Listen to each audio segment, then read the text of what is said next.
it's a pleasure again to meet you both. Thank you so much for taking the time to chat today. I know this is a Warm Bodies reunion as well, which is a movie that I'm very fond of. I worked in a Blockbuster and I remember the trailer on the loop that's tape. so cool. That is so iconic. Blockbuster. Blockbuster's iconic, Warm Bodies is iconic, and I'm glad we got this reunion. Double I get to iconic. talk to you both about the film. I'd love to start with Teresa about sort of finding the character of Grace, because obviously this is an adaptation of Tony's book, and then we have Becca's sort of version of Grace that comes through the screenplay. I'm curious to know what your in was to Grace. When do you have a moment you can recall, either from the book, the script, or conversations with Marcel, where you sort of found that in for Grace for this story? Yeah, I actually did a lot of work researching on YouTube, but there was a particular woman who was very open and vulnerable about her experience. She had OCD tendencies, and her anxiety manifested itself in counting. And she was very specific on how it can take her out without warning, and then what the spiral felt like in particular. For me, that was the most important part. I knew that I could do the chemistry with Joe Dempsey. He's super charming and awesome guy. And I was like, we got that. That'll be fine. It's the spiral I wanted to make sure that we did service to, because I felt like it's been done before on screen, but it can be very overt. Yeah. And I wanted it to be subtle and just played in a way that felt very grounded. So this woman, her work, her journals, just... It was gorgeous. It was like a Bible for me. I could go back and take a look at it all, and that's what I wanted to nail. But I would say that my performance changed throughout the course of the movie. Even the first week, I was a bit more restrained and trying to do everything by the book, and it was a bit more calculated. And then when I fell into her a bit more and brought some of my own mannerisms and my own quirks to the role, then it felt... So it just flowed more, and it took me like a week to get into it, and then it clicked, and then I was off. I think the interesting part of sort of maybe finding YouTube to this lady you're talking about, that with this movie, there's a resonance that a lot of audience members will have. They will find aspects of themselves in Grace to a lesser or more extent as well. And Bruna, I'm curious to know from a producing point of view, and when you're looking for stories to tell, I do think in a very positive way the destigmatization of mental health in media and in art is on an upward trajectory. We aren't sort of calling crazy people anymore in movies.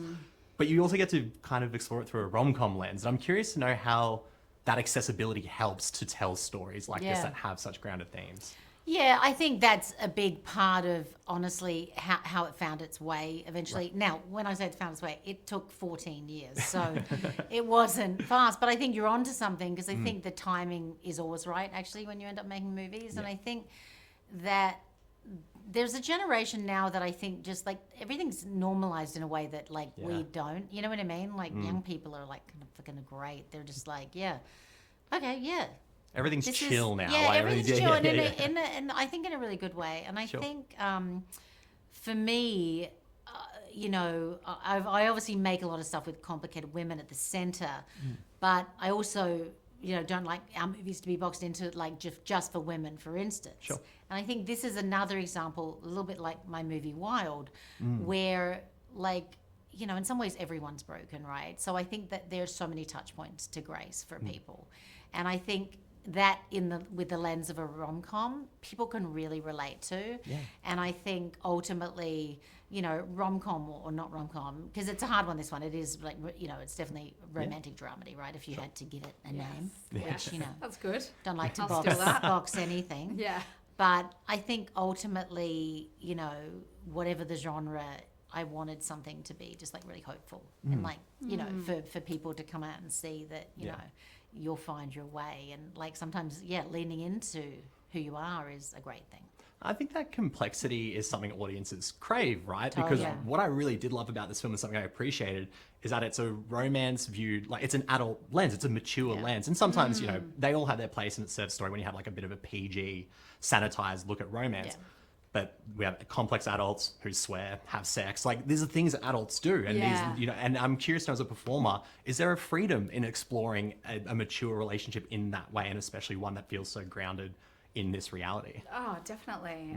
It felt, the best part of it is when you have a scene partner who is a yes and sort of person, like Joe Dempsey, we both were like, whoa, we have this tapestry, these amazing characters, this like underlying, like the tension between these two people.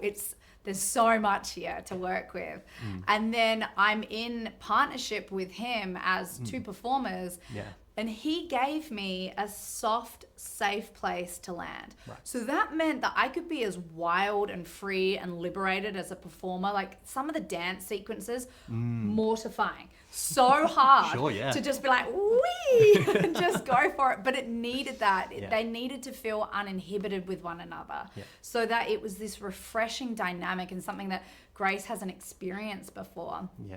And the like, it's so intoxicating, this dynamic. And honestly, it's all about your scene partner, which again goes to casting and making sure that you pick two people who you can put in a room and they're going to figure out the way of a scene and do it in a way which is going to be interesting and breathing life into these characters.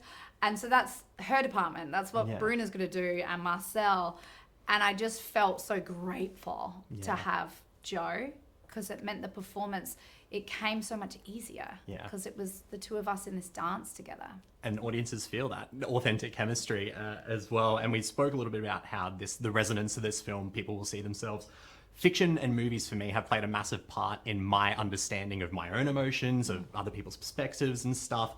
And this is why I brought some of the movies in today. Because I love it. Because Show and tell. I genuinely think, so I've got DVDs. Hacksaw Ridge and Oh, Triple wow. Nine here, because I genuinely think you are like the heart of these films. They're masculine movies, but like you bring this heart and humanity to them both. Oh, thank you so much. Gone Girl and The Dry are two of my favorite cinematic you experiences go. of the Oh, we're last few winning. years. And I've got a couple of Roadshow titles in there to keep everyone happy as well. But these, like, I genuinely love going to the cinema and experiencing these sorts of things. And Audition is part of that as well. So I'm getting wrapped up here. So thank you so much. Thank you so much for bringing No, this not a problem. walk Could down I memory lane. indulge for a second and Yes. get a photo? Of while course holding you these with can. you guys, if that's all right. But thank you so much for your time. Oh I my really God, and appreciate thank it. you for your time.